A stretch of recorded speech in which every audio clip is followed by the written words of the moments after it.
It was a huge weekend for pro-lifers celebrating the one-year anniversary of the Supreme Court decision that overturned Roe v. Wade. At the same time, the Biden administration made it clear their push for abortion access is not fading away. White House Correspondent Owen Jensen reports. Owen?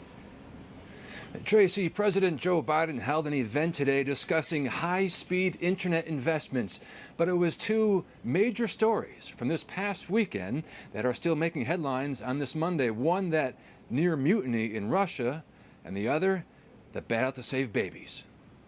Former U.S. Vice President Mike Pence spoke at the National Celebrate Life Day rally in Washington on Saturday. We will support women in crisis pregnancies with resources and support for their care for the unborn and for the newborn as never before.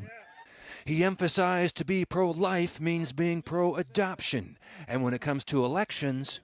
And we will work every day to elect leaders at every level who will stand without apology for the sanctity of human life. And former President Donald Trump, in a speech before the Faith and Freedom Coalition's annual conference, took full credit for his role in the overturning of Roe. But I'm proud to be the most pro-life president in American history. For the White House, it was anything but a weekend of celebration. Vice President Kamala Harris, during a speech in Charlotte, North Carolina, reiterated her criticism of the Supreme Court. How dare they attack our fundamental rights? How dare they attack our freedom?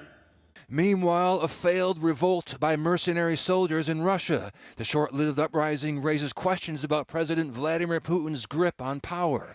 President Joe Biden spoke about it today before holding an event on internet investment. We gave Putin no excuse to blame this on the West or to blame this on NATO.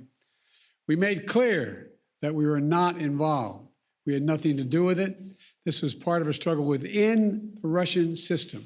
Later, National Security Council spokesman John Kirby added, the reason we would be concerned about instability in Russia is the war in Ukraine predominantly. Yes, Russia is a nuclear power, and yes, that's of concern, and yes, we continue to monitor that.